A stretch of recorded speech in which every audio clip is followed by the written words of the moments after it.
As we have done in the past several, last time, quite a while now, we try to go into the Parsha of the week and draw something from the Parsha of the week that would enlighten us and would give us an understanding of our own struggles that we are ourselves going through, and of course getting guidance and strength from it.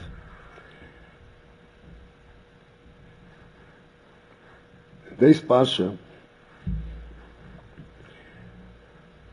in general, the Parsha Achrey Mois is very interesting, because the Parsha Achrey Mois begins with the Avodah of the Kohen Gadol on Yom Kippur, which means it begins with the highest and holiest aspect of Avodas Hashem of Jewish life. And then at the end of the Parsha,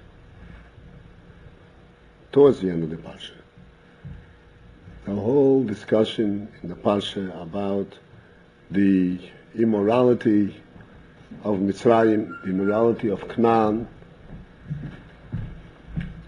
and listing the various depraved ways of life that they had, and directing Eden that they should stay away from it.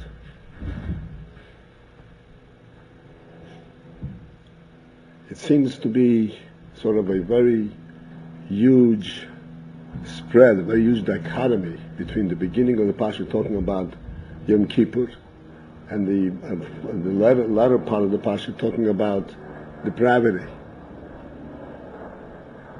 And then, if we think a little further, we see that on Yom Kippur itself, we read the Parsha in Torah twice, once in the morning and once in the afternoon by Mincha. And what do we read? In the morning we read the first part of Achrey Mois, about the Avodas of Yom Kippur, Avodas of Kohen Gadol in Yom Kippur.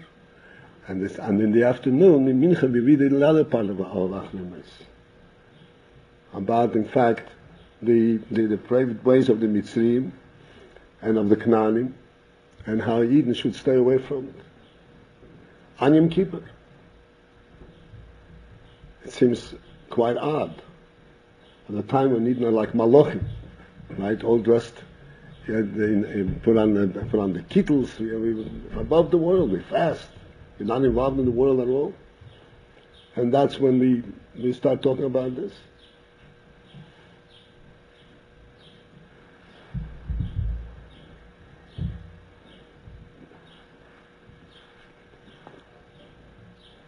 And then, when we look in the Parsha itself, the Parsha does not start off like most other mitzvahs in the Torah. It says, don't do such and such, don't do such and such. It starts off as an introduction to the whole thing, that Hashem tells Moshe, tell Yidden that you should be holy because I, Hashem, am holy.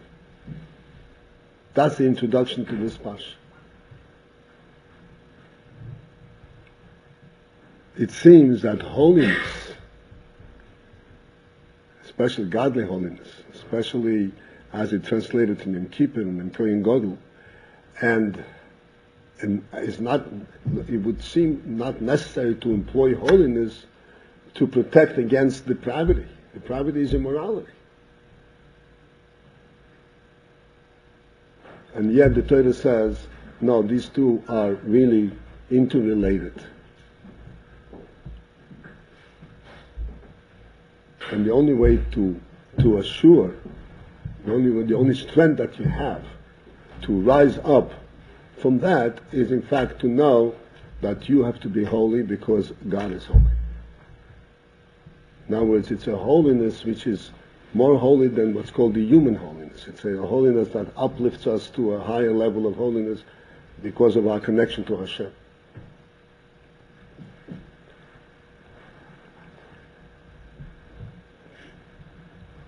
another point in the introduction to this parsha is that Yidden should know that you should not do like the deeds of the Mitzrayim, the land from which you come from, and you should not do like the deeds of the Knaanim, the land that you're going to.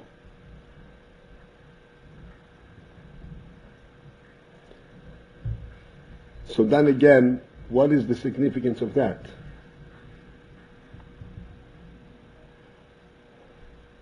So simply,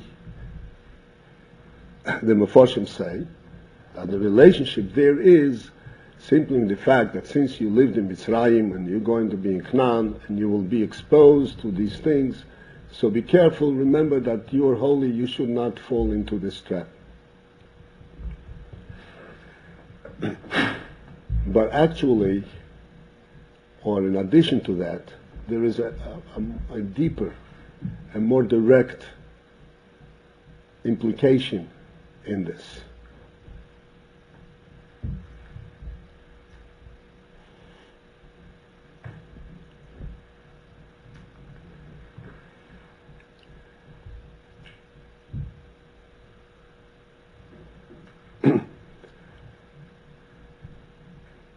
Every person, especially every one of us here, coming from a world, from the open world, so to speak, not from a Torah world.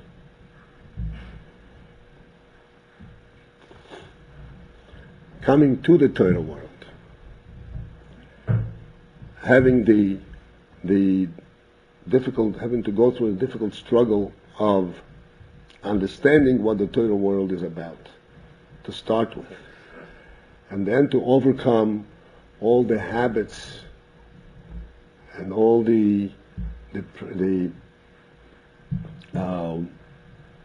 what's called the principles of the world, and to reconstruct a new view of life, a new view of the world. So we ask ourselves the question, what benefit is there in the fact that I went through all of that until I came here? If this is the life, this is the true life, what benefit do I have from what I've experienced before? It seems that I'm cutting off a part of my life. This was all a mistake. This is all insignificant. And I have to start from learning as a child, how do you wake up in the morning?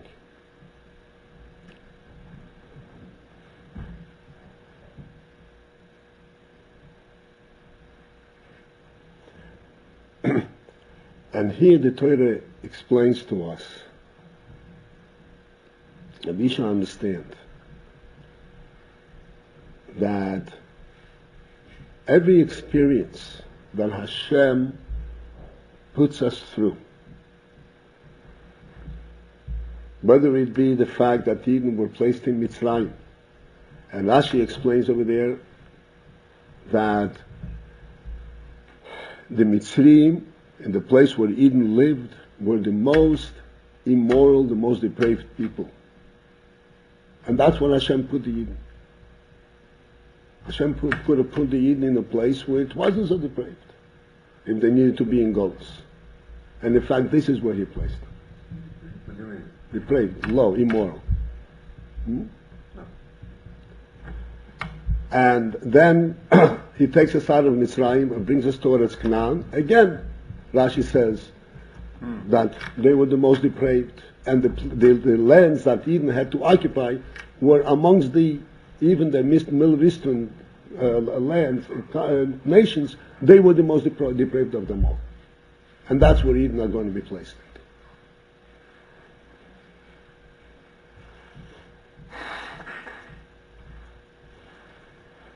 And in fact, the Torah says, this is in fact what your task is, to break away and to transform that into holiness. And furthermore, we all know, as we discussed in the past, especially during Pesach, I'm sure you have discussed it and you had a chance to learn about it, that the experience of Eden being in Mitzrayim, this is what prepared them for Matan Torah. Without the exile in Mitzrayim, they wouldn't be able to receive the Torah. This is what prepared Eden for Torah. To live amongst the Egyptians, the most depraved, the most immoral people in the world.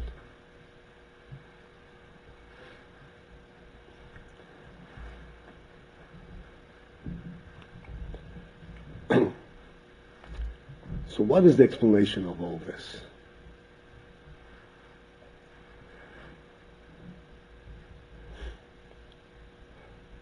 The principle here is, as we pointed out, that as an introduction to this whole parsha, it says that Eden should be told, you should be holy because I, your God, am holy. Which says that what I'm going to be telling you now, the transformation that you will have to go through, is not something that you can do on your own. You cannot do it, you cannot accomplish it, because you have now been freed from slavery, you have now a Torah, you now have intelligence, you understand right from wrong, you become intelligent and decent citizens of the world. This is not going to affect this transformation.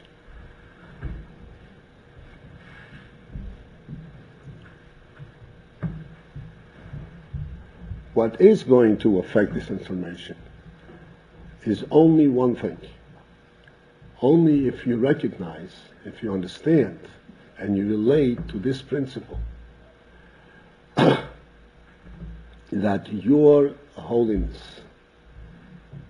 which encompasses the general Jewish view of life, your way of life which lifts you out of the natural world and the temptations of the world and gives you a path in life that is defined by Torah, defined by God, that all depends entirely on your recognition that you have a relationship, a direct relationship with God. This cannot be based on your intelligence.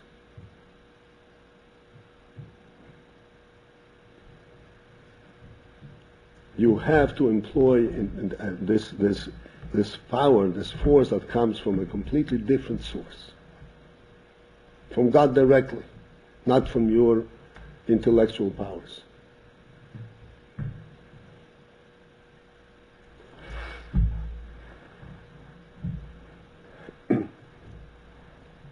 As we have pointed out in the past, that coming into Torah life does not only mean do's and don'ts, right and wrong, but actually, as you all know, the first Shif Shulchan Aruch, the way you wake up in the morning, what you do the first thing when you wake up, and what you do the next thing after you wake up, and the next thing after that, and how you conduct your daily affairs, whatever occupation you want. Everything is completely redefined by Torah. Nothing follows what we call the natural trend of the world. One would say, I wake up, everyone else in the world wakes up. But we are told, the Shulchan Aruch tells you, everyone else in the world can wake up in their own way. They can wake up just like the cow and the horse wakes up. You wake up and it has a completely different meaning to you. And that meaning you have to immediately become aware of. This is how you start your day. You're not waking up in a natural way. Well, I slept my 8 hours and I am not tired anymore, so I woke up. My body woke me up. Say no, not your body woke you up. Hashem woke you up by restoring the neshama into you.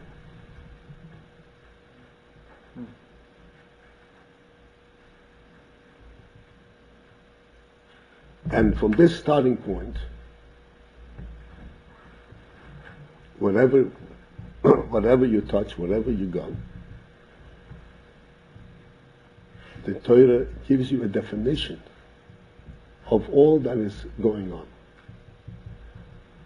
And it defines and translates everything from the perspective of a godly creation, not of a natural process. What is the Jewish day?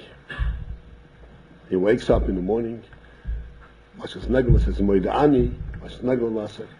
first thing that he has to do, in general, is go to shul and daven. But he says, look, I'm in the world, and I'm supposed to go to work. That's where I get my supplies from. So the first thing he has to do is acknowledge and recognize that if there's such thing as going to work, and if going to work has any meaning and any possibility of success, it is only because first you go to shul and daven. Now this is truly a struggle, meaning we are constantly bombarded with thoughts of, first of all, where we are coming from, and then when we see the whole world. We have plenty of people who don't go to shul to daven, and they go to work, and they're just as successful, maybe more.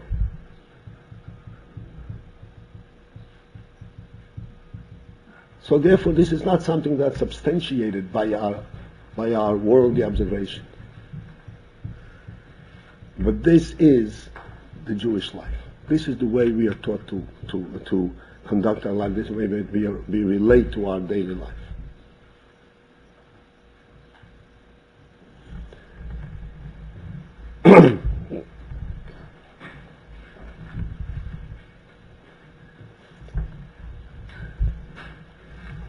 So, if we were to look and to relate to what we call a decent world, not a depraved and immoral world, then we would say, look, okay, they go to work, I go to work. No big deal, I daven beforehand. No big deal. I don't have to really reflect on it. If that's what I'm supposed to do, I'll do it. So I'll have to get up a half an hour early in the morning. I'll suffer that.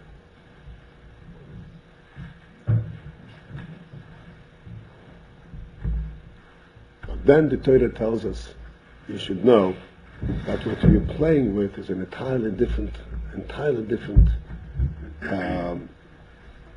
situation. It's not just a question, of doing the same thing that everybody else is doing, but you're doing it from a different perspective.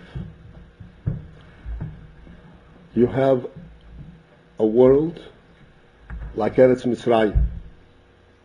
You have a world like Eretz Canaan. And without this Moedeh Ani Lefonecha, and without this preparing yourself in davening, then that world of Mitzrayim and Canaan comes back to full reality.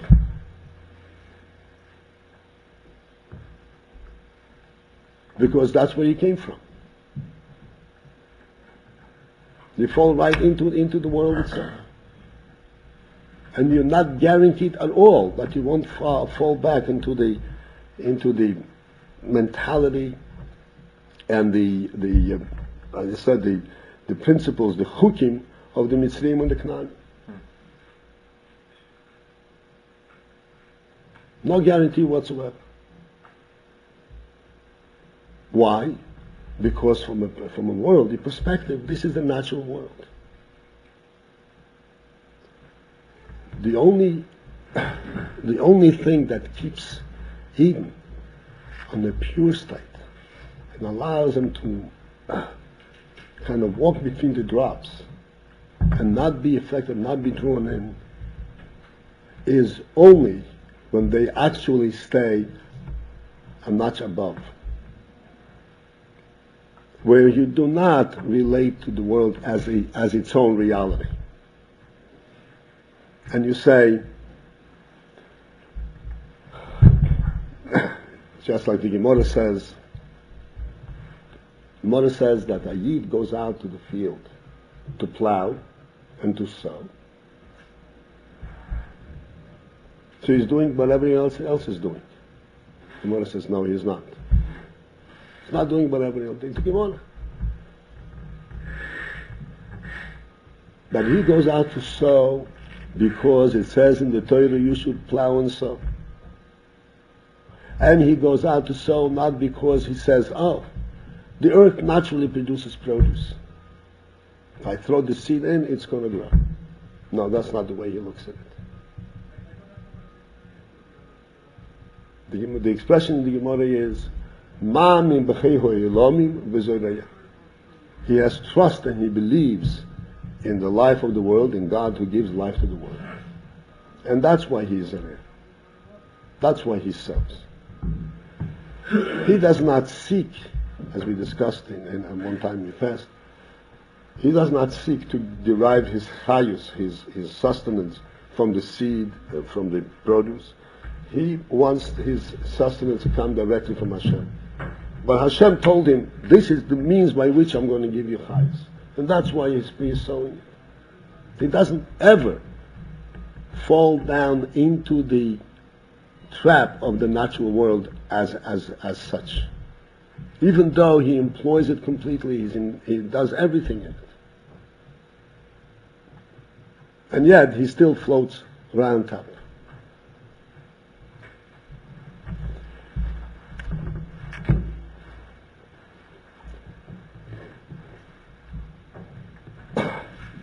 Now, which sounds good.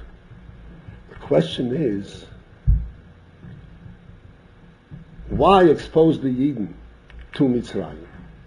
Why expose the Eden to the Canaanim? Why not keep them, so to speak, on an even keel, so that they would be exposed only to intelligent and a proper way of life? If the whole purpose is to safeguard that they shouldn't fall into the trap, so keep them away from that.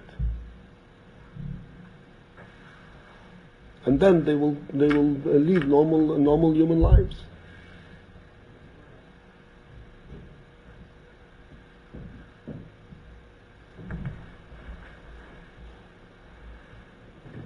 And for this, we have this teaching in the day's parsha. This is really the crux of the whole thing. Hashem gave us mitzvahs. And the mitzvahs, as you know, encompass the entire human life.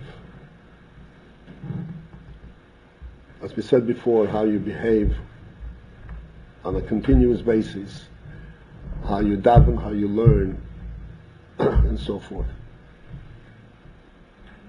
So we may think that the purpose of this entire teaching is so that Eden would live a decent life. And not to fall into the Egyptian trap, not to fall into the trap of the Canaanim. He should stay above it and live decently. So the Torah tells us that is not really the purpose. The real end purpose that Hashem wants to bestow upon us and to give us, that Hashem is giving us, is the introduction to this whole parsha. The introduction, as we said before, is the Torah says, Hashem tells Moshe, tell Yidden, you have to be holy because I am holy. In other words, Hashem wants to uplift Eden. That is the real purpose. That is the real aim. Not just they should have a decent moral life in the world.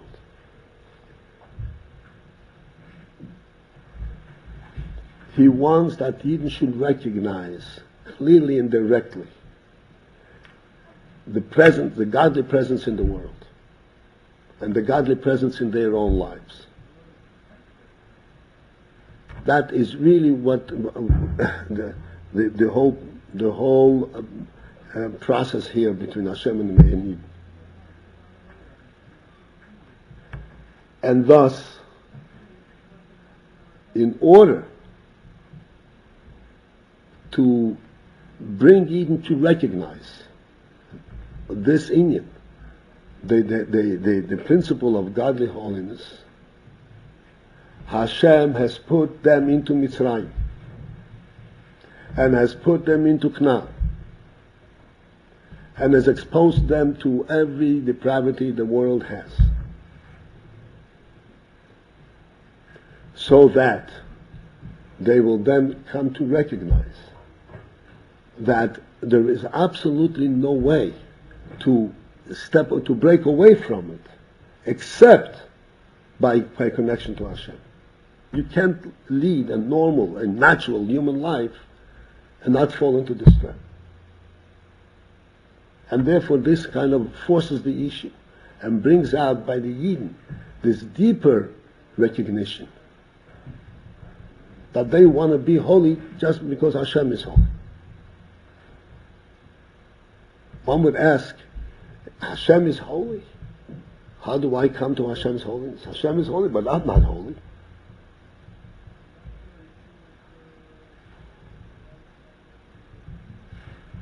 So the Torah tells us that we can, and we have the means, and we have the way and the possibility, and we have the koifis in our souls to relate to Hashem, and thereby we too become holy. And that is the purpose, the end purpose of Torah and mitzvahs.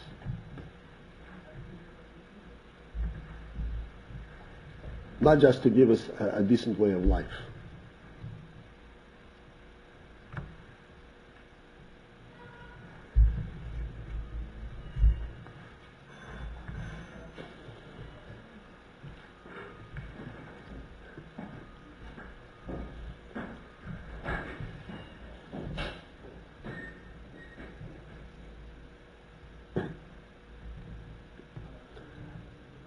Coming back to ourselves.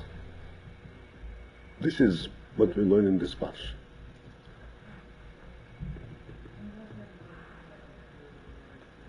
Coming back to ourselves, where we try to reconstruct our lives and get a perspective of what my life is based on.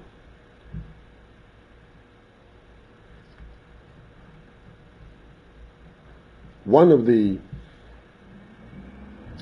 things mentioned in the Parsha is, it says, K'masei Eretz Mitzrayim, K'masei Eretz Canaan, u'v'chukoiseihem lo yiselechu, v'chukoiseihem. What is chukoiseihem? Chukim, we know that what is a chuko? Excuse me. A chukah is, in the Torah, a chukah is a law without reason. In other words, this is what Hashem wants, this is what Hashem said, and this is what we do. That's what a chukah is. The world also has chukim. The world also has chukim. Has certain established principles where it doesn't have any substance behind it in terms of intellectual meaning, but this is the way it is. This is the way you're supposed to do it.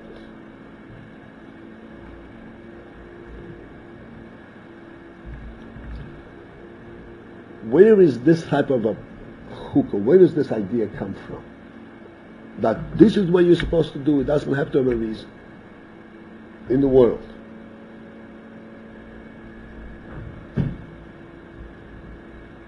comes from a mentality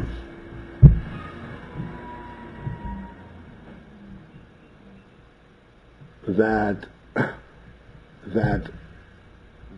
the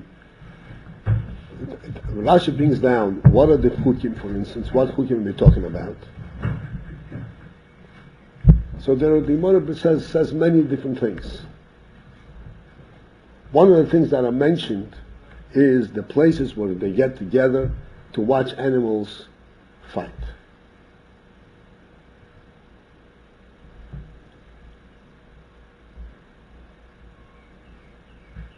And this is like a chukkah. In other words, it doesn't make any sense at all. It's vicious. It's disgusting. But this is what a human being is supposed to do. Where does this come from? It comes from a principle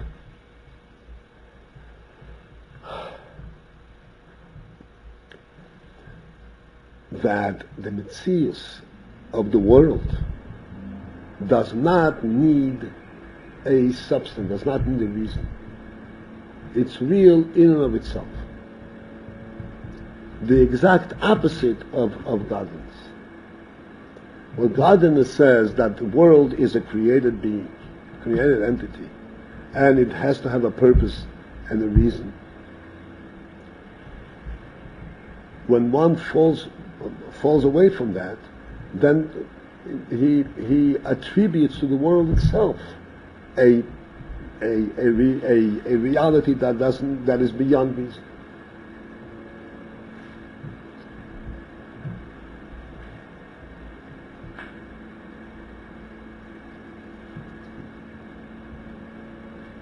Just to give you a very superficial yet illustrative situation. I was one time when I was working in the office. There was a Yaman in the office, a frumer in Yaman, a religious fellow, not a Lubavitcher and not a Chosid, but he was a religious guy. And he used to always come into my office, give me some little cutouts from the newspaper he was very excited about. So one time he comes into my office and he says, "Did you see such and such?" Meaning, did I see a certain program last night on television? So I said to him, "I don't have a television." So he opens up a pair of eyes and says, "You don't have a television? How can you not have a television?"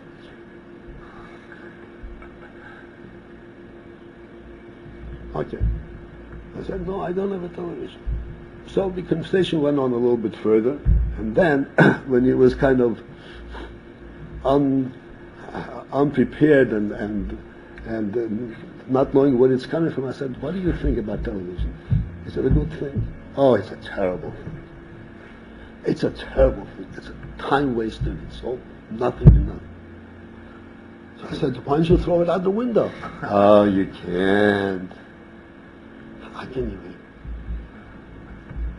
You see, here is an intelligent man who, if you ask him a point-blank question, he says it's a terrible thing. It eats up his time. It creates vanity. It creates emptiness. And his children are growing up with it, and he knows it's a terrible thing. And yet, he can't stand up. He can't stand up against it. Why? For no reason whatsoever. There's no reason. He's trapped. He's trapped in a chukkah. This is the chukkah of the world. There's absolutely he doesn't need the substantiation. That's the way it is.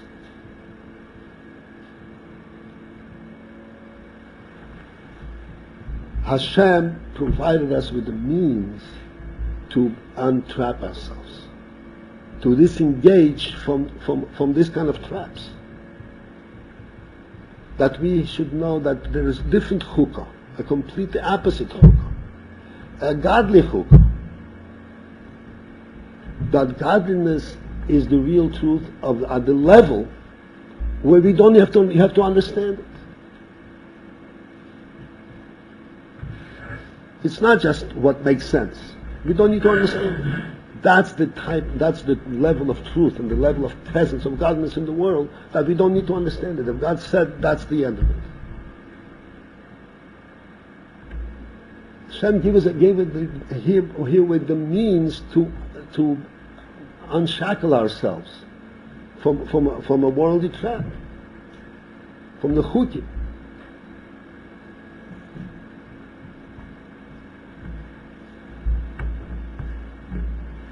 And again, the only way that this actually can hit home, that this actually can awaken in us the recognition that we have to be holy, not because we have to be decent people, but because God is holy. No, it's our connection to God directly. And without that connection, we can't make it. Is because of these chukim, because we were exposed to these chukim, because we were exposed to these modes of lives of depravity and immorality.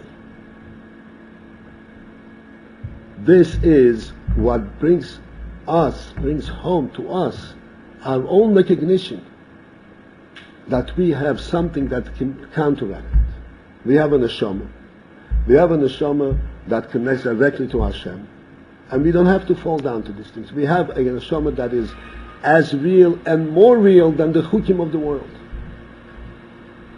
This is what it says. That from the worldly perspective, it says that there are two levels, two views in the world. Two possible views. One is that's called Olam Bipshitus and Olakus B'Yischachus. I'll explain in a minute. Olam Bipshitus and Olakus B'Yischachus. And the other is Olakus Bipshitus and Olam B'Yischachus. What that means is this. Olam Bipshitus means that at first glance, without effort, what do I see as a most obvious reality is world. But then when I think into the world, I see the world didn't make itself. And the world really doesn't have a purpose on its own. There has to be God behind it, God that really made it and gives it its meaning and purpose. That's called B'Yischachus. In other words, I discover. Yischachus means God is being discovered after that I first accepted the presence of the world. Then there is a totally different view. That God is Bipshitus. That's the real reality.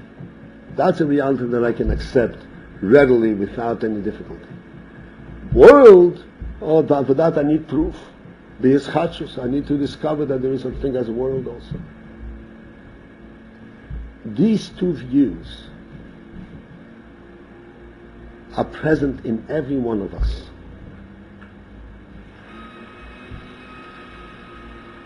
From our physique, from our physical perspective, from our bodies, we see the first. Because our bodies primarily relate to the physical world. And if we are to convince ourselves, bring some kind of logic to our body and say, no, but there is a God, that already is like a discovery. We have to teach ourselves to think of the world as being a godly creation. But our neshamas, our souls, have the exact opposite view. Our souls can't relate to the world at all. Doesn't make any sense at all. What kind of entity is this? Our souls are eternal. Our souls are pure. And they can readily, then the soul readily recognizes the godly truth. That I can relate to. World, I have to discover it. I can't, I need proof. As a matter of fact, it says that really from the perspective of the neshama, from the perspective of a Yidden who has actually purified his thought, to him, what's most convincing that there is a world is not the fact that he can touch it. What's most convincing that there is a world is because it says in the Torah, Bereshis bara Elokim es hashamayim v'ha'aretz. God created the world. If God himself says, I created the world, yeah, then it's real. I can accept that. But that there is a world without God creating, I can't relate to it in the first place.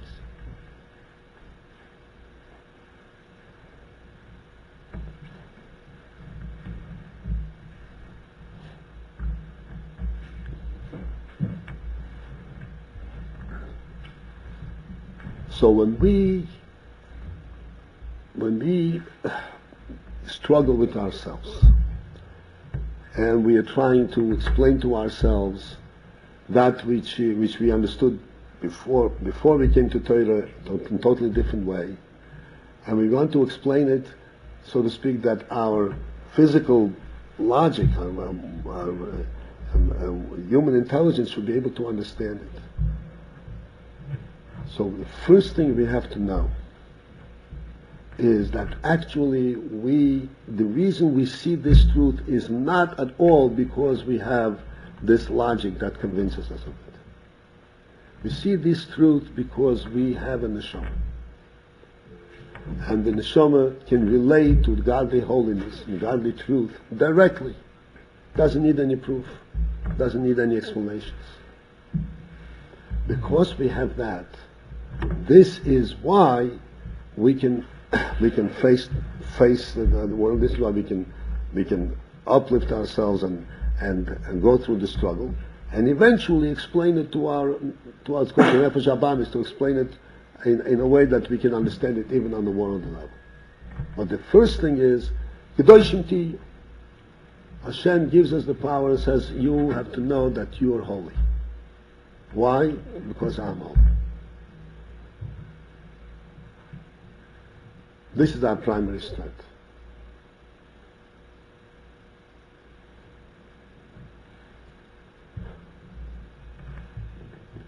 When a Yid struggles, and everyone struggles, and he says to himself, how am I ever going to overcome this? He has to always remind himself, you are going to overcome this not because you're going to fight, only because you're going to fight it through, but because you have a strength, a power that lifts you up from it. This is not a real struggle. This is a struggle only on the body level, but not on your soul level.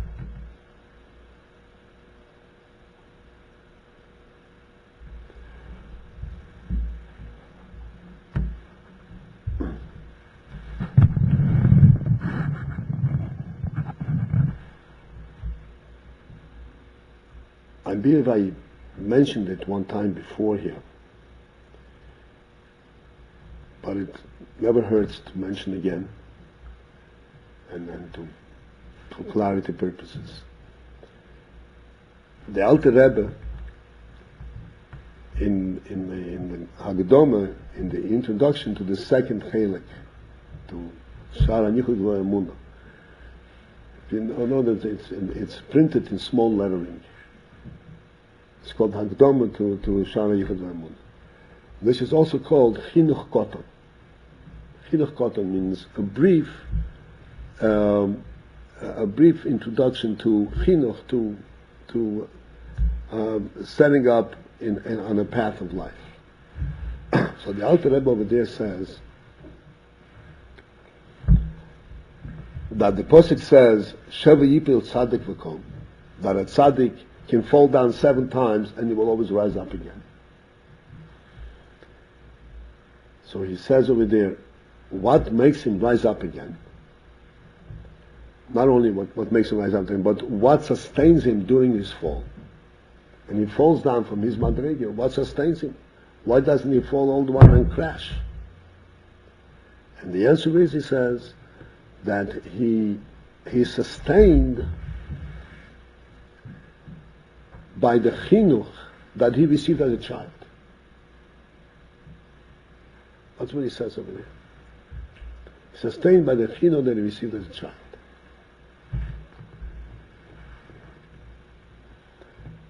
And that chinuch which he received as a child, he will never lose. It doesn't explain why, but it's obvious why. The reason that he will not lose that chinuch is that which a person learns as an adult, he learns with his intellect. So there is a certain part of himself that is not into it. He learns about it. Something that he finds out. This is not him. This is like an add-on to him. Since it's an add-on to him, it's possible for him to fall away, fall down from it. Now I understand, tomorrow I lost sight of it. But that which a person learns as a child, this is very real to him, because the child absorbs everything with his whole person. This is the reality. And from that, he won't fall away. So now the question is, as a matter of fact, I was asked this question one time in class, not here, in another place. So what does a Baal Tshuva do, who did not have a proper childhood chinuch? What sustains him during his up and down?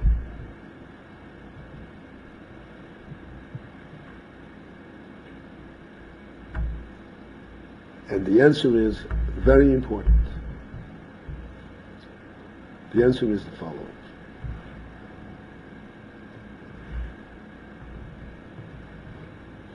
At the time when one makes that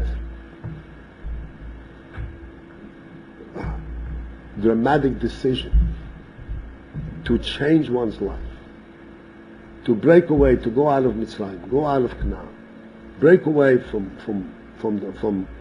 everything that I'm used to, and change my whole life. At that time,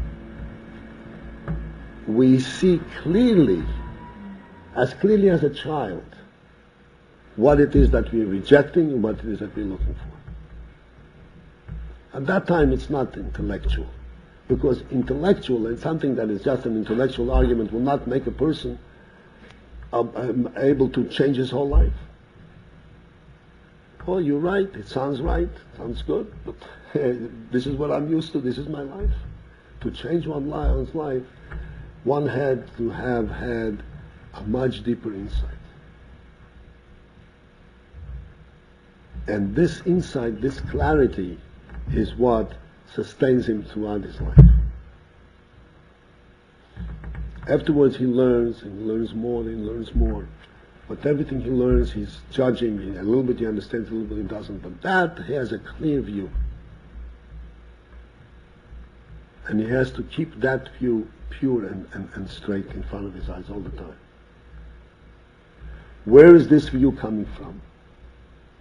Since he hasn't yet learned, it comes directly from his neshama. This is what sustains him, this is what gives him the clear view of what he's looking for and what the truth is. This is what the Pasuk says. The Aveda of the Kohen Gadol and Yom Kippur, the holiest day and the holiest place and the holiest Kohen and the holiest person and Ba'im. And then Kdoshim Tiyuv, all the holiness that we have it, we recognize it, because we also recognize that without it, there is absolutely no way to deal with the world. Something can be clearly low, clearly despising, something that's just clearly despicable, and yet a person cannot be guaranteed that he's not going to fall into it. Intellectually he understands it, and he can slip right into it.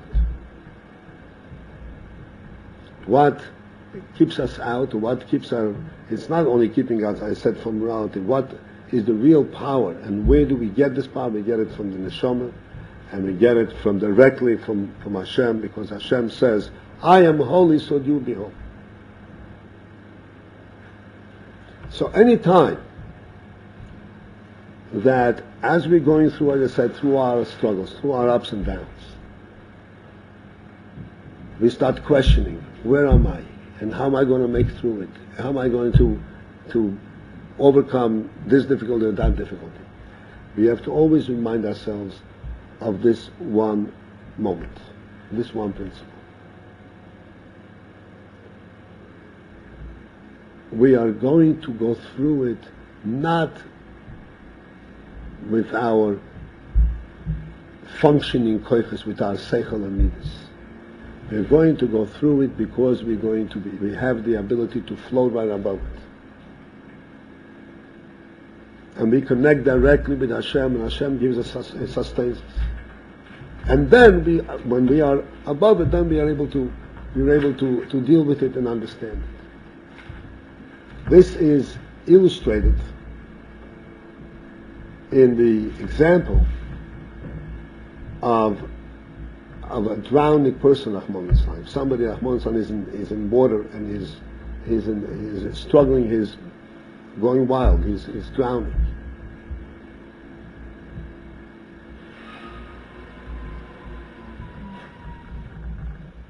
So if you jump in with him and you don't know all the techniques of how to control him, he's going to, Chas v'sholom, draw you right in. You can't be involved with him. You have to stay away and grab him from the back. You have to be completely above the whole thing. If you get involved with him, he's going to drag you right in. This is the same thing in our own struggles. We have to face up to our difficulties, and we have to definitely deal with them, but we have to deal with them from a position of strength. I already know where I'm going. I already know what the truth is. Now I need to explain it also at this level. That's the principle here. I already know the truth, but I also want to understand it with my seichel. That's fine. But to say that my seichel understanding is going to prove or disprove it, that is not going to work. And Hashem gives us the ability to see the truth before we even understand it. This is the power, this is Prat HaChukah.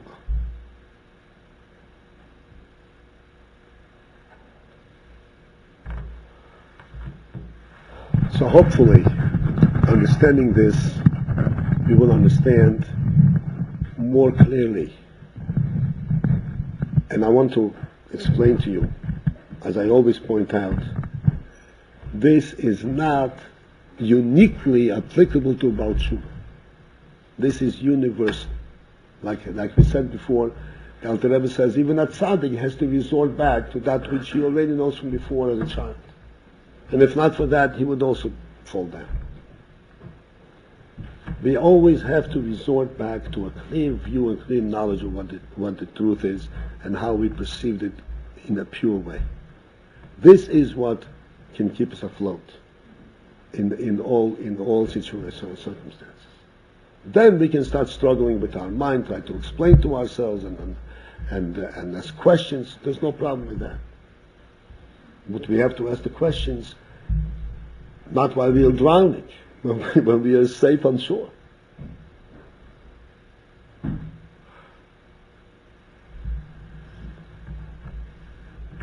The Rebbe should help all of us and all Yidden that we should never have excessive struggles, but if we have, we should overcome, we should be victorious in every case. And Hashem's help will be holy, because Hashem is holy, and it will not be so far-fetched. We can relate to it. Yeah, so says the Torah. Hashem is holy, so of course I have to be holy, because who am I? I'm Hashem's servant. I'm related to Hashem. Makes perfect good sense. It's not far-fetched at all. So, Hatzlacha G'dayla to everyone.